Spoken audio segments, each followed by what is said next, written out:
Okay geng, hari ni aku nak offer dekat korang set jigging Ryobi Nova Pro. Ada 3 set dekat sini. Ini semua baru, aku nak offer harga murah-murah je. Korang tengok kat situ. Harga bawah RM400 korang dapat mesin dan juga rod.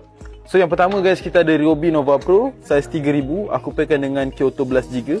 Untuk rod, dia punya spek panjang 6x3, PE24, berat umpan 60 hingga 130 gram. Section rod 2 piece butt joint. Cincin rod ni guys, dari bawah sampai atas semua menggunakan Fuji. Harga satu set ni 330 saja untuk saiz 3000. Panjang 6x3.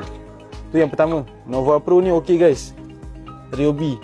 Siapa-siapa yang tengah cari setup yang okey, harga murah, korang boleh ambil set ni. Lepas tu kita ada saiz 4000. Ryobi Nova Pro saiz 4000 dengan Kyoto Blast Jigger juga. Cumanya rodnya panjang sikit. Panjang 6x6, spek lain semua sama. PE24, 2 piece butt joint, berat umpan 60 hingga 130 gram, cincin Fuji. Yang ini harga dia RM345. Memang murah guys. Murah-murah je. Siapa berminat PM cepat-cepat. Dan last sekali kita ada Ryobi Nova Pro saiz 5000 dengan Kyoto Blast Jigger, panjang rod 7 kaki, PE24, berat umpan 60 hingga 130 gram, sama juga 2 piece butt joint. Yang ini harga dia RM360. RM360 sahaja. Harga memang murah geng. Korang kalau berminat, korang boleh PM kita orang pada nombor yang tertera dekat atas, ataupun datang je kedai. Alamat dekat atas, nombor dekat atas. So macam biasa guys, apa-apa korang PM je. Dan kami juga menerima track and race dan road. Sekian, terima kasih.